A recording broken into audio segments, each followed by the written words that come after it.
나 이럴 줄 알았어. 세상에 이런 계약서가 있어요. 저희 반품하시죠. 우리 이제 진짜로 망했나 봐요. 안 돼요. 제발 멈춰요. 그날 인천항의 바람은 거칠었습니다. 화물트럭의 엔진 소리가 공기를 찢으며 울려 퍼졌고 강태풍은 그 앞에 몸을 던졌습니다. 아스팔트 위에 엎드린 그의 손끝은 떨리고 있었습니다. 트럭 기사는 경적을 거칠게 울리며 소리쳤습니다. 미쳤어요? 사람 죽어요. 비켜요. 빨리. 그러나 태풍은 한 발짝도 물러서지 않았습니다. 눈가에 맺힌 땀과 눈물이 섞인 채로 그는 절규했습니다. 대방섬이요. 이미 망했어요. 거긴 문 닫았다고요.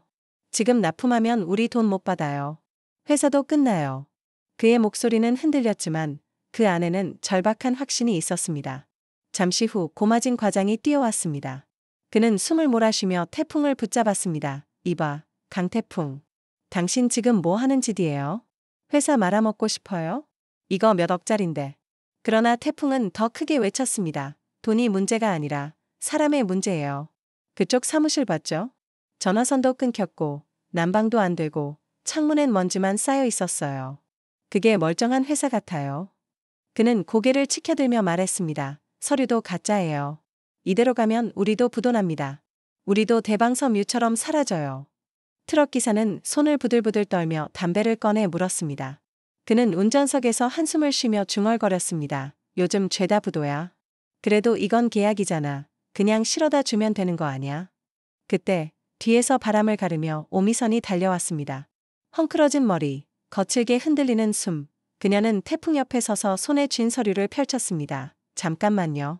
저도 확인했어요. 명세서에 찍힌 계좌번호, 지난달부터 사용 중지예요. 그 계좌, 폐쇄됐을 가능성이 높아요. 뭐라고요? 그게 무슨 소리야? 고마진 과장이 눈을 크게 떴습니다. 말 그대로예요. 그쪽도 이미 부도 처리됐어요. 지금 납품하면 우리 돈 한 푼도 못 받아요. 오미선의 목소리는 단호했습니다. 바람이 그녀의 머리카락을 흩날렸고 트럭 기사는 입술을 깨물며 운전대를 내려놓았습니다. 태풍은 다시 일어서서 기사의 눈을 똑바로 바라보며 말했습니다. 지금 납품하면 당신도 빚쟁이 돼요. 우리라도 살려야죠. 차를 돌려요. 부탁드립니다. 기사의 얼굴에 복잡한 표정이 스쳤습니다. 그는 잠시 멀리 바다를 바라보더니 깊게 한숨을 내쉬었습니다. A씨? 젊은 친구 말이 맞네. 나도 빚쟁이 되긴 싫어. 그는 시동을 끄고 천천히 기어를 후진으로 넣었습니다. 트럭이 뒤로 물러나며 먼지가 흩날렸습니다. 그 순간 태풍은 다리에 힘이 풀려 그대로 주저앉았습니다. 주변은 조용했습니다. 마치 세상이 숨을 죽인 듯했습니다. 한동안 아무도 말을 하지 않았습니다. 미선은 천천히 다가와 주머니에서 손수건을 꺼냈습니다. 손끝이 떨리면서도 그녀의 표정은 따뜻했습니다. 그래도 잘 막으셨어요.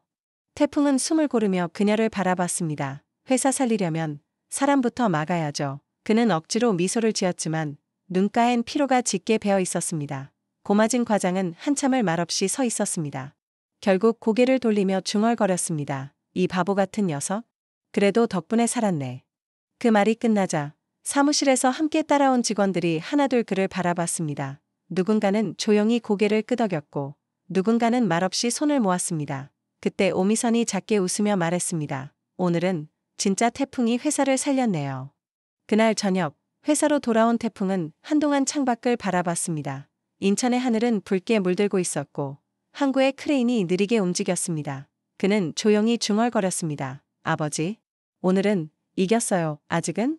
태풍 상사가 살아 있습니다. 그 말에 오미선이 뒤에서 대답했습니다. 대표님, 아니. 강태풍 씨, 오늘 덕분에 다 살았어요. 태풍은 고개를 돌려 그녀를 바라보았습니다. 저, 사장 아니에요. 이제부터는 그냥 직원이에요. 진짜 직원으로 여기서 다시 배워보려고요. 그의 목소리는 낮았지만 단단했습니다. 사무실로 돌아온 태풍 상사 사람들은 모두 말이 없었습니다. 조용히 문이 닫히는 소리만 들릴 뿐 누구 하나 먼저 입을 여는 사람이 없었습니다. 그때 구명관 이사가 입술을 깨물며 조심스레 말했습니다. 대방섬이요. 부도 났답니다. 그 한마디가 사무실 공기를 송두리째 얼려버렸습니다. 책상에 기대고 있던 차선택 차장이 놀란 듯 고개를 들었습니다. 뭐라고요? 부도라니. 그럼 우리가 납품했으면? 우리도 같이 휘말렸겠죠. 다 날아갔을 겁니다. 구명관의 목소리는 한없이 무겁고 낮았습니다. 종이 위에 놓인 그의 손끝이 미세하게 떨리고 있었습니다. 오미선이 조용히 고개를 끄덕이며 말을 이었습니다. 그럼 반품하시죠. 우리 쪽 손해는 줄여야 하니까요. 그녀의 말에는 단호함이 섞여 있었지만 그 속엔 두려움이 배어 있었습니다. 차선택 차장이 계산기를 두드리며 중얼거렸습니다. 운송료 빼고 수수료 30%대도 남네. 남아. 이거 반품 처리하면 조금이라도 숨통 트일 거야. 그 말에 직원들 사이에서 작게 한숨이 터져 나왔습니다. 누군가는 그래도 다행이네요 하고 속삭였고 누군가는 의자에 기대어 눈을 감았습니다. 짧지만 모두가 살았다는 안도감을 느낀 순간이었습니다. 그러나 그 평온은 오래가지 않았습니다. 태풍은 손에 쥔 계약서를 한참 동안 바라보다가 고개를 들었습니다. 그래도 이상하지 않아요? 그의 말에 모두 시선을 돌렸습니다. 대방섬유랑 우리 계약서, 사인 부분이 다르잖아요. 잉크도 번져 있고 도장도 이상하게 찍혀 있습니다. 그 말에 구명관 이사가 눈을 피하듯 안경을 벗었습니다. 맞아요. 그거 내가 말하려고 했어요. 순간 모든 이의 시선이 그에게 쏠렸습니다. 구명관은 목에 걸린 넥타이를 느슨히 풀며 낮은 목소리로 말했습니다. 그 도장은 위조된 겁니다. 우리가 아닌 다른 계약서로 돈을 빼돌린 모양이에요. 위조요? 차선택이 자리에서 벌떡 일어나며 외쳤습니다. 그럼 그쪽에서 사기친 거예요? 아니면 누가 우리 서류를 빼돌린 거예요? 확실하진 않지만 구명관은 고개를 숙였습니다. 이건 단순한 거래 미스가 아니에요. 누군가 의도적으로 계약서를 바뀌치기 한 겁니다. 순간 사무실 공기가 무겁게 내려앉았습니다. 복사기 돌아가는 소리마저 멎은 듯 고요했습니다. 태풍은 계약서를 내려다보며 손가락으로 도장 부분을 가볍게 눌렀습니다. 번진 잉크 자국이 마치 상처처럼 번져 있었습니다. 그럼 우리 법적으로 책임지게 되는 겁니까? 그가 낮은 목소리로 물었습니다. 구명관은 고개를 끄덕였습니다. 그렇죠. 계약서 위조면 피해자라도 거래 정지됩니다. IMF 시국이라 금융감독원에서 바로 폐업 조치 들어올 수도 있습니다. 그 순간 미선이 입술을 떨며 조용히 물었습니다. 그럼 우리 진짜로 망한 건가요? 그녀의 목소리는 금방이라도 울음을 터뜨릴 듯했습니다. 차선택 차장은 계산기를 두드리던 손을 멈추고 깊은 한숨을 내쉬었습니다. 이젠 뭐 다 끝난 거지. 그는 계산기를 내려놓고 의자에 털썩 앉았습니다.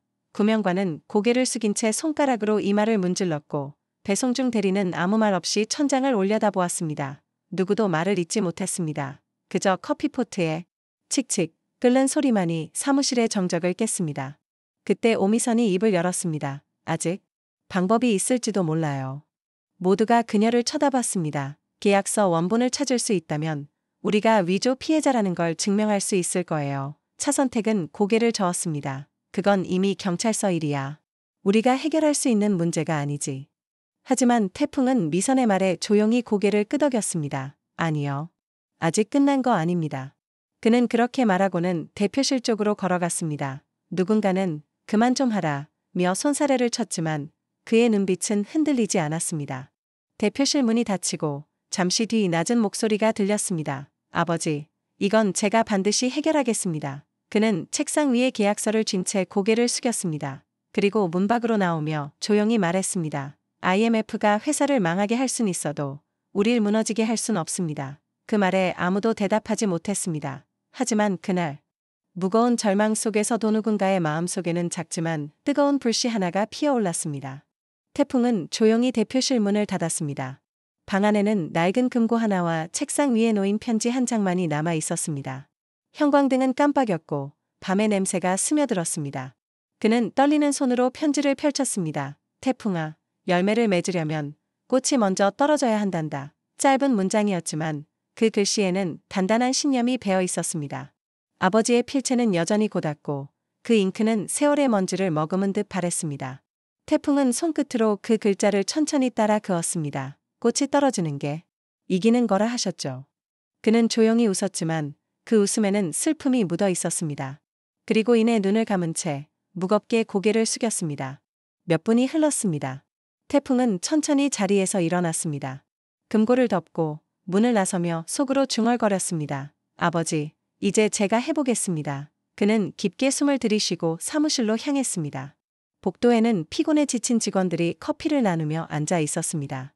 무거운 침묵이 감돌던 그때 태풍이 문을 박차고 들어왔습니다. 아직 끝난 거 아닙니다. 그의 외침이 사무실 벽에 메아리 쳤습니다. 모두가 동시에 고개를 들었습니다. 계산기를 두드리던 차선택 차장이 손을 멈췄고 구명관 이사는 놀란 눈으로 안경을 밀어 올렸습니다. 태풍은 숨을 고르며 한 걸음 앞으로 나왔습니다. 폐업 통보가 내려와도 회생 절차 신청할 수 있습니다. 어음은 막혔지만 재고가 있고 납품망이 있어요. 우린 아직 숨 쉬고 있잖아요. 그의 목소리는 떨렸지만 확신이 있었습니다. 차선택 차장이 비웃듯 말했습니다. 회생이라니. IMF 때 은행들이 그걸 받아줄 것 같아요. 태풍은 고개를 끄덕이며 조용히 답했습니다. 안 받아주면 우리가 직접 설득하죠. 그의 말에 직원들의 시선이 모였습니다. 아버지가 왜 이 회사를 태풍 상사라고 지었는지 아세요? 태풍은 바람이 부는 동안은 꺾이지 않아요. 우리도 그래야 합니다. 그 말에는 묘한 울림이 있었습니다. 오미선이 조용히 눈시울을 붉혔습니다. 하지만 이제 직원들 월급도 못 줘요. 아무리 회생 신청을 해도 사람들은 다 떠날 거예요. 태풍은 그녀를 바라보며 고개를 끄덕였습니다. 맞아요. 그래서 월급부터 해결해야 합니다. 그는 품에서 봉투 하나를 꺼냈습니다. 금고 속에 있던 통장들. 아버지가 직원들 이름으로 만들어둔 계좌였습니다. 회사가 어려워지면 쓰라고 남겨두신 거예요. 모두의 눈이 커졌습니다. 차선택이 믿기지 않는다는 표정으로 말했습니다. 그걸 어떻게 써요? 사장님 아버님 개인 돈인데. 구명관 이사도 고개를 절레절레 흔들었습니다. 그건 유족 자금이지 회사 자금이 아닙니다. 쓰면 안 됩니다. 태풍은 잠시 말을 멈추었습니다. 그리고 천천히 손에 쥔 봉투를 바라보다 단호히 말했습니다. 그건 돈이 아닙니다. 아버지가 우리에게 남긴 기회입니다. 그의 눈빛에는 확신이 있었습니다. 이건 빚이 아니라 신뢰입니다. 아버지는 이 회사를 혼자 만든 게 아니에요. 여러분과 함께 지었고 그걸 믿었기 때문에 그 통장을 남기신 겁니다. 그는 미선을 바라봤습니다. 오미선 씨, 이 회사의 장부를 누구보다 잘 아시죠? 우리가 살 방법 함께 찾아봅시다.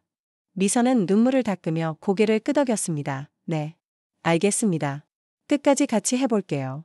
차선택은 잠시 망설이다가 한숨을 쉬며 말했다. 내가 미쳤지. 그래, 한번 해봅시다. 어차피 잃을 것도 없잖아요. 그의 말에 구명관 이사와 배송중 대리도 천천히 고개를 끄덕였습니다. 좋아요. 이번 한 번은 젊은 사람 믿어보죠. 그렇게 태풍 상사의 사람들은 다시 책상 앞으로 모였습니다. 커피 향이 식은 자리에 새로운 온기가 번졌습니다. 태풍은 직원들을 바라보며 말했습니다. 누가 뭐래도 아무도 이 회사를 가져갈 순 없습니다. 이건 아버지의 회사이자 여러분의 회사입니다.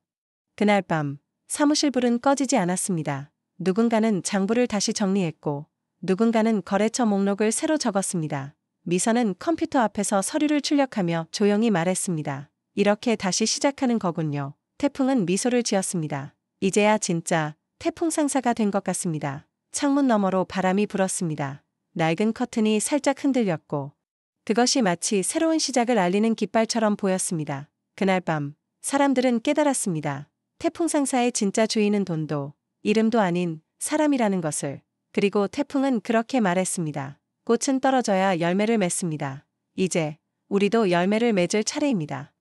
그날 밤 태풍 상사 사무실엔 불이 꺼지지 않았습니다. 한낮의 소라는 사라지고 낡은 형광등만이 윙윙거리는 소리를 냈습니다. 모두가 지쳐 있었지만 그 피곤함은 이상하게도 버틸만 했습니다. 차선택 차장은 손으로 머리를 쓸어 넘기며 거래처 리스트를 다시 정리했습니다. 이 중에 아직 살아있는 거래처가 몇 군데나 될까? 그는 낡은 수첩을 뒤적이며 중얼거렸습니다. 옆자리에 구명관 이사는 장부를 펼쳐놓고 계산기를 두드렸습니다. 이거 봐요. 작년 봄에 했던 거래처 중 하나. 아직 잔금이 안 끝났어요. 여기서라도 다시 연결하면 숨통이 조금은 트일지도 모르겠어요. 그의 말에 모두 고개를 들었습니다. 그들의 손끝에는 피로가 묻어 있었지만 눈빛은 오랜만에 살아 있었습니다. 그때 오미선이 새로 출력한 견적서를 들고 자리에서 일어났습니다. 우리 진짜 다시 시작하는 거네요. 그녀의 목소리는 낮았지만 단단했습니다. 태풍은 고개를 끄덕이며 답했습니다. 네, 처음부터 다시. 그는 잠시 말없이 사무실을 둘러보았습니다. 책상 위엔 커피잔과 종이 서류가 뒤섞여 있었고 한켠에는 아버지의 오래된 만년필이 놓여 있었습니다. 태풍은 그 펜을 조심스럽게 집어들었습니다. 아버지가 늘 쓰시던 펜이에요. 오늘부터 이걸로 새 계약을 써야겠죠. 그 말에 미선이 미소를 지었습니다. 좋아요. 새 출발한 새 도장이 아니라 옛 흔적이 더 어울리네요. 짧은 웃음이 사무실 한쪽을 채웠습니다. 새벽이 가까워질수록 창밖의 하늘이 조금씩 밝아왔습니다. 차선택은 종이를 정리하며 말했습니다. 예전 같으면 지금쯤 집에 가서 자고 있었을 텐데 이상하게 오늘은 졸리지도 않네. 배송중 대리는 고개를 끄덕이며 피곤한 눈을 비볐습니다. 그쵸? 저도 이상해요. 힘든데 기분이 묘하게 좋아요. 구명관은 안경을 벗고 창밖을 바라보며 중얼거렸습니다. 그게 사람 사는 맛이지요. 버텨보겠다고 같이 모여있는 이 순간이. 그의 말에 태풍은 천천히 창가로 걸어갔습니다. 그리고 아직 어둠이 완전히 걷히지 않은 하늘을 바라보며 조용히 말했습니다. 아버지, 아직 안 끝났어요. 바람은 불어도 저희는 지지 않아요. 그 말이 끝나자 사무실은 고요해졌습니다. 미선이 자리에서 일어나 주전자에 물을 끓였습니다. 잠시 후 따뜻한 김이 피어오르는 종이컵을 2개 들고 태풍에게 다가왔습니다. 대표님, 아니, 강태풍 사원님. 오늘은 커피값 회사 통장에서 나가는 거예요. 그녀의 말에 태풍은 미소를 지었습니다. 그럼 회생 첫 지출이네요. 둘은 나란히 창가에 서서 커피를 마셨습니다. 창밖의 공기는 싸늘했지만 그 안에서 피어오르는 김만큼은 따뜻했습니다. 미선은 조용히 말했습니다. 이 새벽 냄새, 뭔가 새로 시작하는 냄새 같아요. 태풍은 고개를 끄덕였습니다. 그래요. 이제 진짜 바람이 불기 시작했네요. 조금 뒤 구명관 이사가 장부를 덮으며 피식 웃었습니다. 야근 수당은 없겠지만 그래도 이런 날은 오래 기억될 것 같아요. 차선택이 맞장구를 쳤습니다. 맞아요. 이런 날이 있어야 나중에 밥 먹으면서 얘기할 거리도 생기죠.